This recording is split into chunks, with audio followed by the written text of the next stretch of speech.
Hi everyone, welcome to another episode of the Books and Mortar podcast with me, your host Razia, where we talk about the books that build us.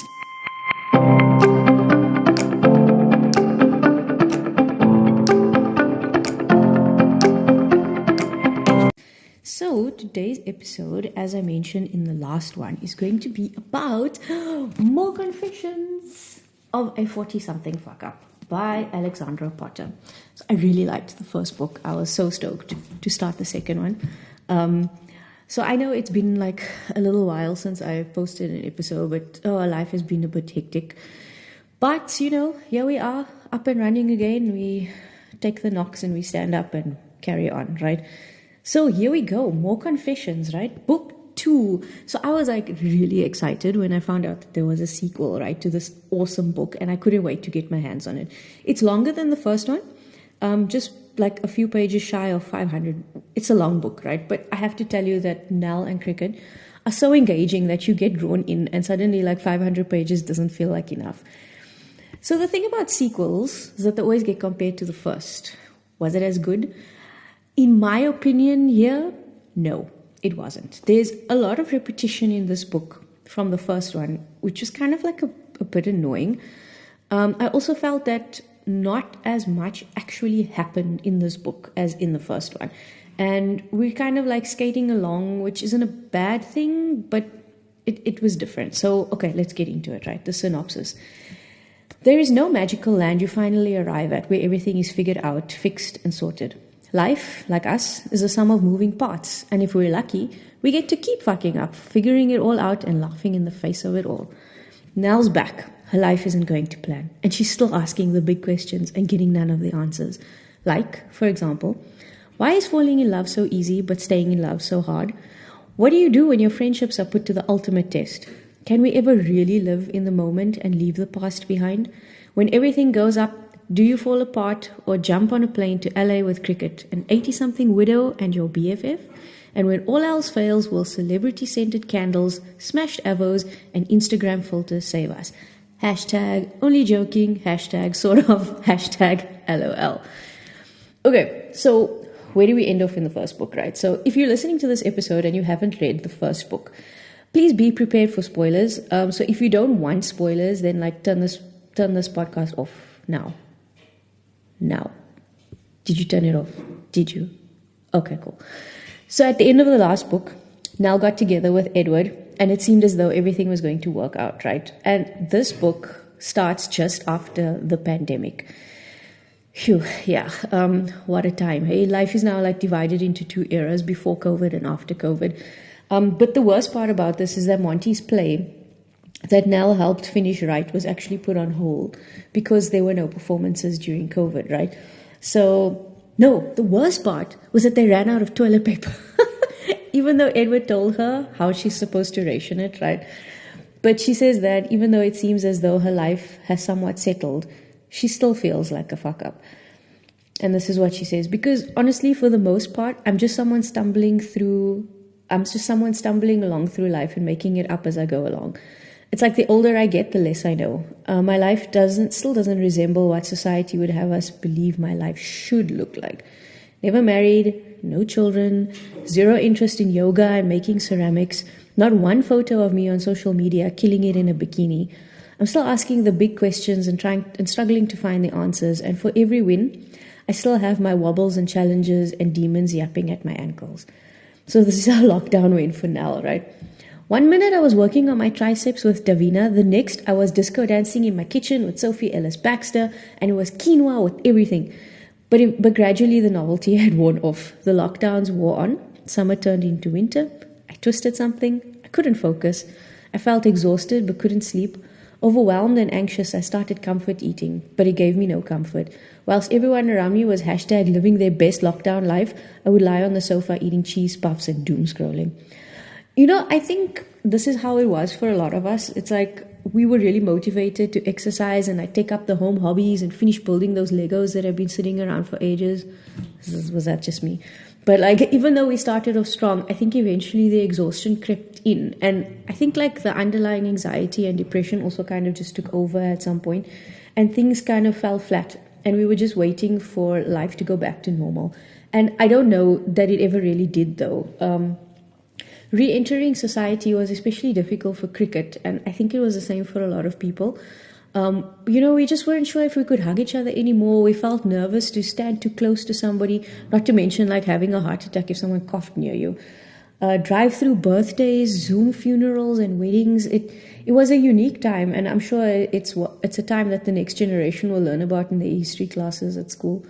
So one way that Cricket decides to take charge of her situation is by joining the Toodle Pip Club. Toodle Pip. And she takes Nell along with her. And surprise, surprise, you guessed it, they're going to be making their own coffins. You didn't guess that one? I thought it was obvious, right? Nell is horrified, but Cricket explains that she felt as though the 18 months of COVID made her feel like she'd lost control over her life. And this is how she's taking back control of her death.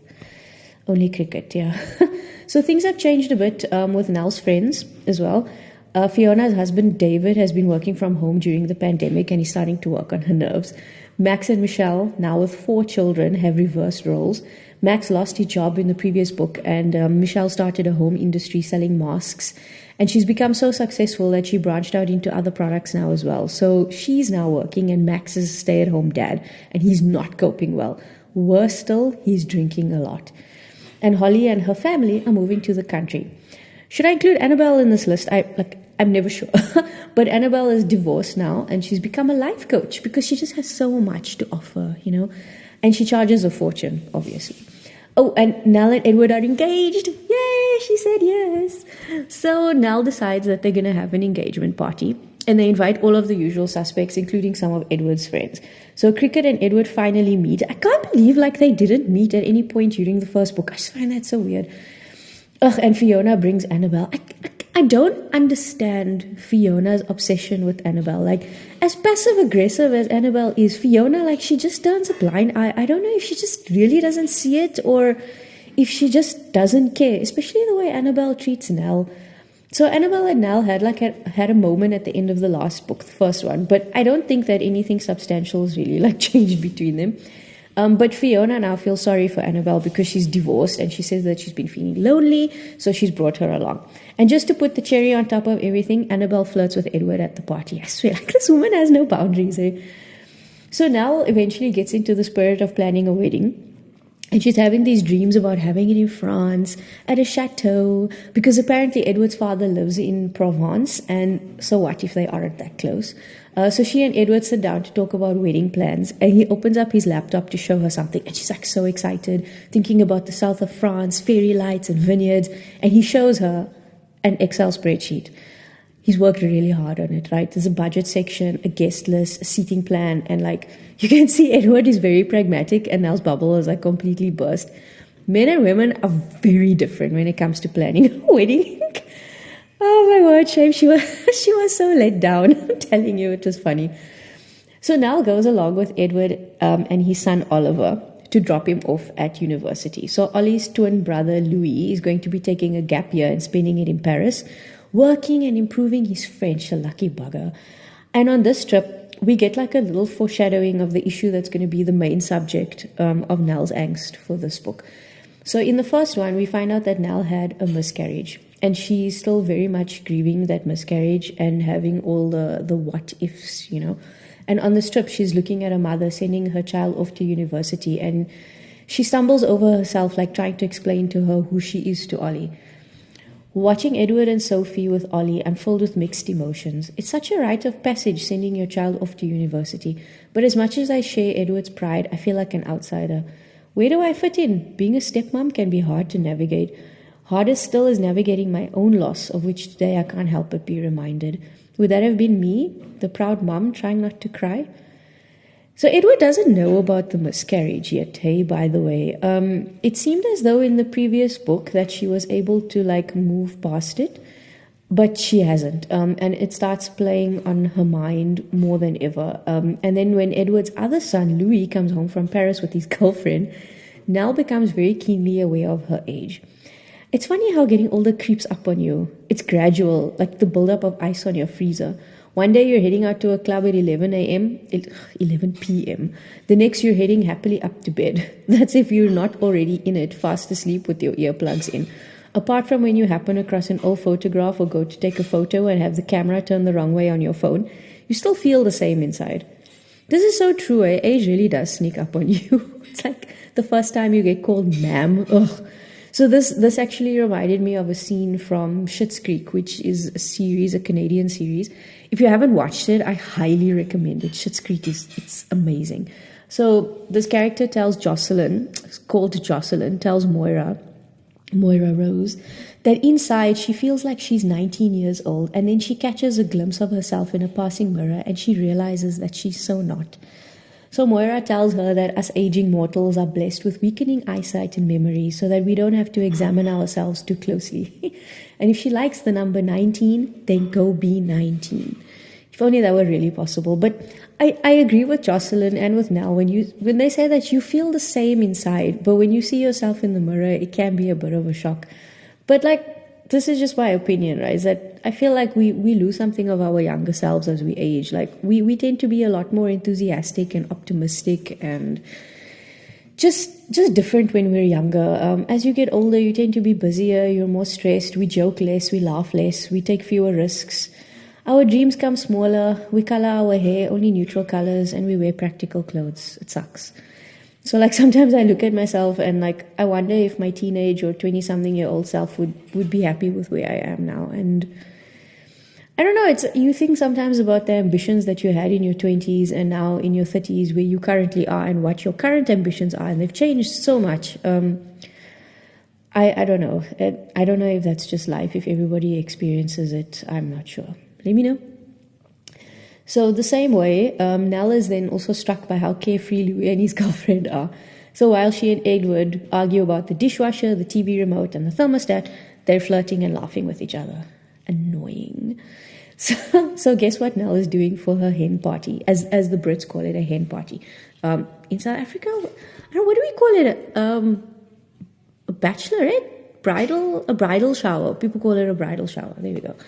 She's going with her friends to a life coaching workshop run by Annabelle. It sounds like a great time, right? So all of the friends are super keen because it's a weekend out of the house, away from the children and their spouses. So Nell tries her luck and she says that she doesn't want to go. But of course, they obviously all protest because it's her hen party. How can she not be there? Then Annabelle very sweetly says that they should not force Nell into doing something she doesn't want to do. So Nell decides to go.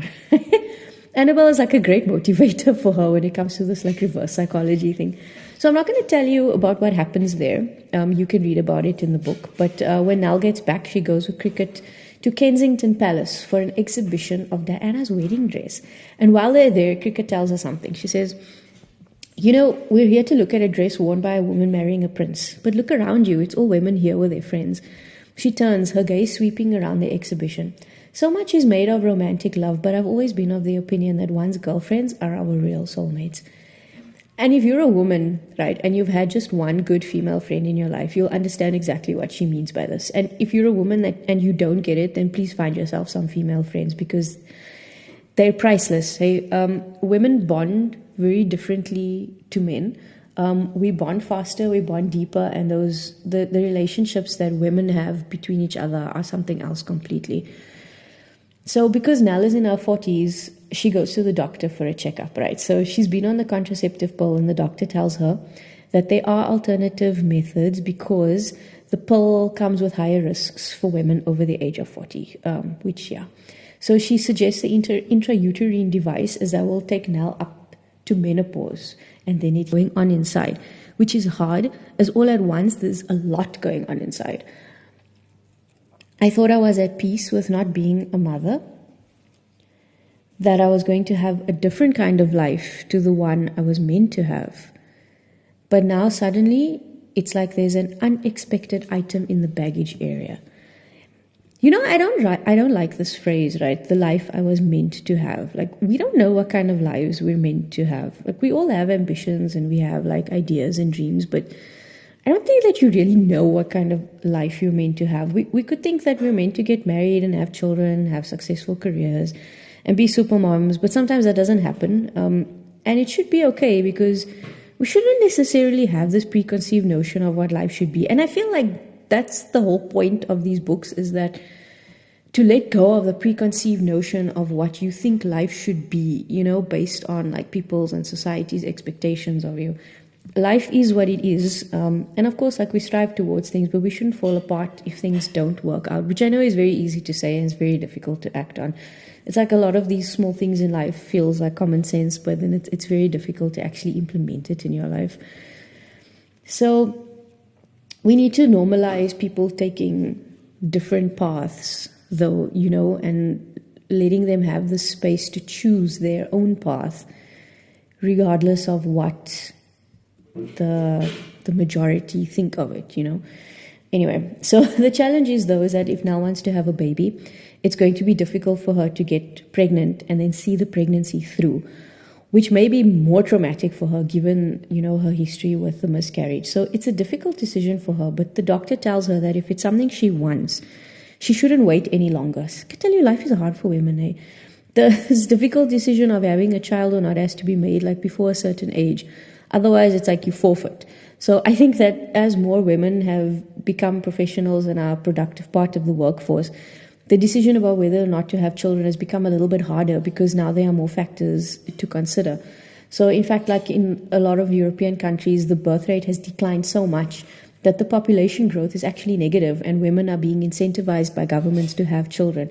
So like, for example, they'd get fully paid maternity leave, split maternity and paternity leave. Like, for example, in Sweden, I think like the minimum time that a father needs to take off work for paternity leave is 3 months. In South Africa, what is it? It's like 2 days. It's ridiculous. So you also like have your job guaranteed when you go back to work. There's free daycare, there's free dental and doctor's visits up until a certain age. And then schooling is free also in Europe. So like those are the things that people think about when they're having a baby. And in South Africa, all of that costs you extra money. So some people just know that they want children, but for others it takes a little bit longer to come to a decision if you do at all. And people ask me like, how did I know? And I'm like, I just did. It's not a helpful answer, but it's true. It's just a feeling that you have. And I had a child at an age that many people would call older. But not having that feeling or not wanting to have children doesn't make you any less of a woman. So if you're in that situation, just say that again to yourself, that not having the desire to have children or not having children does not make you any less of a woman. Say it like until you believe it, if you need to. So after all of this at the doctor, Nell finds a pregnancy test in the bathroom bin and it's positive. So while she's looking at it, Edward barges in and he sees the test, right? So Nell tells him that it's not hers and he basically like deflates in relief. He was terrified and that like really upsets her. So it leads to like this massive argument because it's not something that they explicitly spoke about or agreed on, right? So Nell has been on the pill and Edward like just assumed that was that. And she assumed that it was still on the table. So he says that he has 2 grown sons and he's almost 50 years old and he doesn't want to have another baby at this point. So Nell says that she's never had a child and she might want to be a mother, but she doesn't know. So he tells her that if that's what she wants, then he can't be the person who denies her that. And so the inevitable happens. They break up. And remember, through all of this, Edward still doesn't know about the miscarriage, which, like, honestly, in my opinion, is a very big chunk of information to leave out, right? So Nell says that she thought she had made peace with the past and that she was okay to leave it behind, but the visit with the doctor just kind of like reignited the spark of possibility and it opened everything up again. So like, here's my 2 cents, right? Is that I don't think that they needed to break up over this. I feel like at their age and there was like a slightly more mature way to handle the situation. And like the other thing that about the series just in general that I don't like is that never once does Nell consider getting help, like therapy. She has so many issues, but she doesn't ever consider going to therapy and no one actually even mentions it to her. And like, I think it could have helped her a lot and I would have gone along for the therapy ride. I think it would have been interesting. It's not like, I think that it would have come at the expense of the book's entertainment value. And there's nothing wrong with getting help when you need it. And I think that Nell could have done with some help. So for me, that's like a very big failure in this book. So Nell and Edward break up. And she's back to square one now, except this time instead of going to her parents, she stays with Cricket. Cricket gives her a gift, a tube of red lipstick. Pillar box red, bold and unapologetic.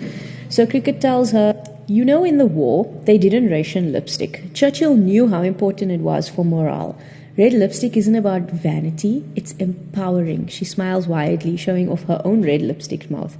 "After Monty died, it was the first thing I put on every morning." I agree with her. Yeah. There is something about a bold red lipstick that really is empowering. It says, "I'm here." And if you've ever worn red lipstick, like pillar box red, you'll understand this. And if you have never worn bright red lipstick, you know why you haven't worn it, right? So Cricket accompanies Nell to her friend's wedding in LA. Edward was supposed to go with her, but well. And while they're there, Cricket tells her that she's never seen so many facelifts in her life, and she feels like something extinct, an old woman who looks her age. So they're having this little conversation, and Nell tells her, "But I still hate the wrinkles I'm getting around my eyes, I confess. Is that terrible of me?" I lift my sunglasses and lean closer so she can see.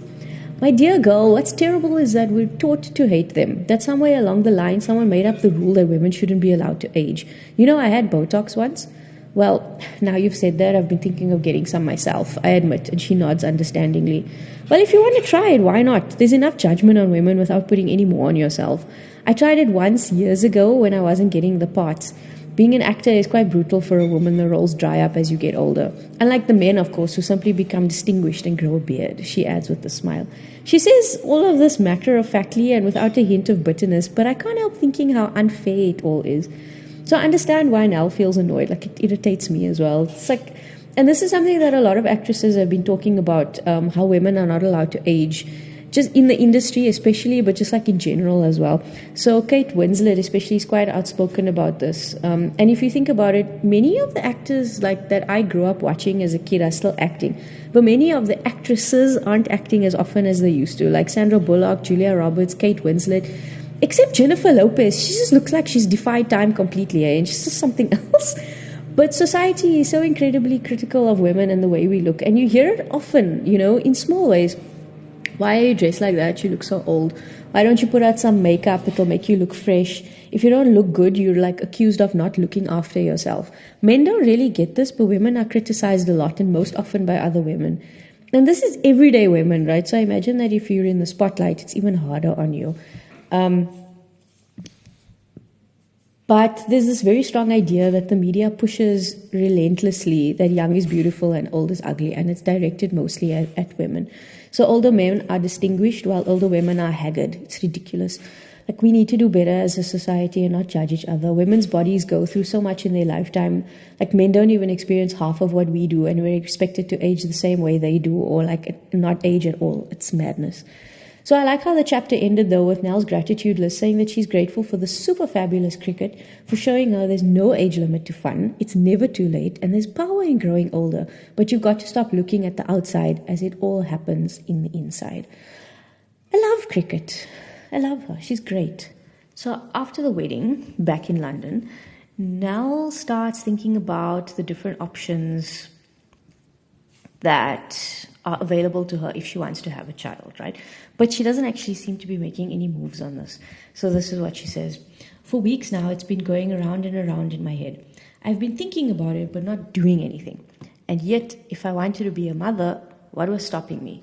What was I waiting for? The right man, the right time? I read stories about women who would go to any lengths to be a mother, for whom it's all they've ever wanted, ever since they were little girls. And while I'm happy for them, I'm confused for me. I don't recognize myself in these stories. Where are the women like me, the ones for whom it was a lot more complicated?" I understand where Nell is coming from there. Like, I honestly don't see myself in those kinds of stories either. And it wasn't such a straightforward decision for me either. Like, you do get some women who just know, like they've always known. They'll tell you, I've always known, but that's not the case for everyone. And there are so many different ways to love a life. This is also what Nell says. "I look at my friends with their children, and then I look at Cricket. Both are happy in their choices. There's no right and wrong, whatever society might like to try and tell us. Because, of course, everyone has an opinion about it. Frankly, judging by the media headlines, I don't know how women find the time to do anything when we're supposed to be busy freezing eggs, looking hot in a bikini, giving birth, but not leaving it too late, or starting too early while smashing it at our careers and baking gluten-free brownies. Fear is what's been stopping me. Fear made me try to bury my feelings. Fear stopped me from telling Edward about my miscarriage. Fear made me avoid thinking about motherhood. I just wanted it all to go away. For so long, I've been so scared of having to go there again, of having to face up to a lot of stuff I thought I'd let go of. All that grief and hope and loss. But eventually, you reach a point where you can't live in fear any longer. This is an important point that Nell makes because there is no right and wrong, no matter what society tries to tell us. Nothing in life is a guarantee. You might have kids and be happy, you might have kids and be miserable. There's like no single path that is the right path or the only path. There are many different ones, and you just have to find the one that makes you happy and then forget about everybody else because you're the only one living your life and everyone else is living their own lives. And it's hard, but I think like the older we get, the more we realize that that's the way to go. It gets easier to ignore other people's opinions as you get older, right? And as a woman, it's like, isn't that all we want when it comes to having kids or not? It's a choice, right? So she makes an appointment with a fertility clinic to find out kind of what's going on there and what her options are. So just to divert from that particular topic a little bit, Nell also thinks about success and what it's meant to her throughout her life. And I've thought about this myself and like how my idea of success has changed throughout my life. So she says, yet more and more I find myself thinking success, like so many things in my life, doesn't look anything like how I imagined it would look. When I got my first job, success to me was being able to afford an almond croissant and a coffee. Trust me, publishing did not pay very much. As I got older, it felt like being able to afford to go on nice holidays and out to restaurants. And now, success means staying up until 2 a.m. to meet a newspaper deadline, sitting at the little table I've shoehorned into the corner of my flat, working on a new obituary, replying to lots of emails from my listeners and thinking I'm going to have to work over Easter. Because while I'm super grateful to have a job and be doing what I love and earning money, sometimes success just looks and feels a bit like stress. So when you look at other people, right, and then you wonder how things seem to be so effortless for them, it's like progress in life hasn't exactly been linear for me either. So I really understand what Nell is saying. Like when I was younger, I thought like I wanted to conquer the world. Now I like just want to be able to go to the gym and not be too stressed out by work. So, and like have time to watch a series or a movie in the evenings and, and that's how things change. So Nell like goes to Edwards because she has to then pick up some mail, right, that arrived for her, and she runs into his son Oliver, who's back for the holiday, and she's quite surprised by what he has to say to her. So he tells her, I liked it better when you lived here, he says after a moment. You were a cool stepmom. Oh, thanks. I nod, slightly taken aback. I wasn't expecting that at all, and I feel ridiculously touched and ridiculously sad all at the same time. You and your brother were pretty cool yourselves.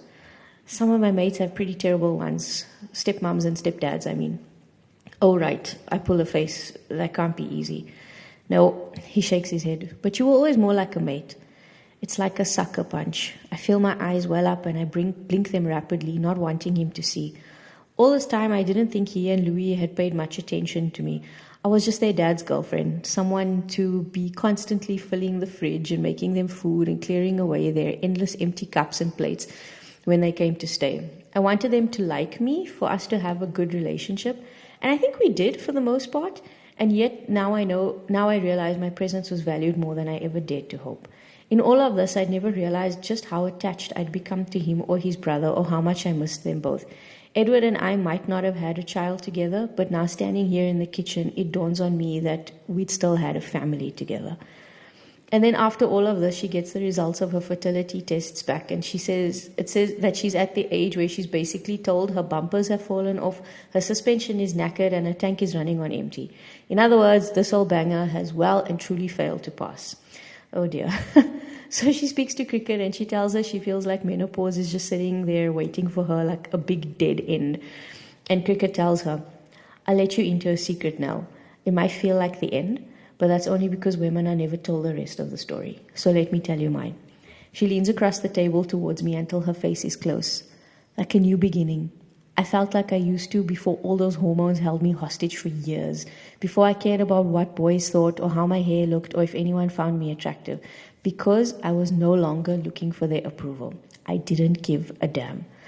Again, like I love Cricket, right? Like a lot more women are actually now speaking about the freedom that comes after menopause.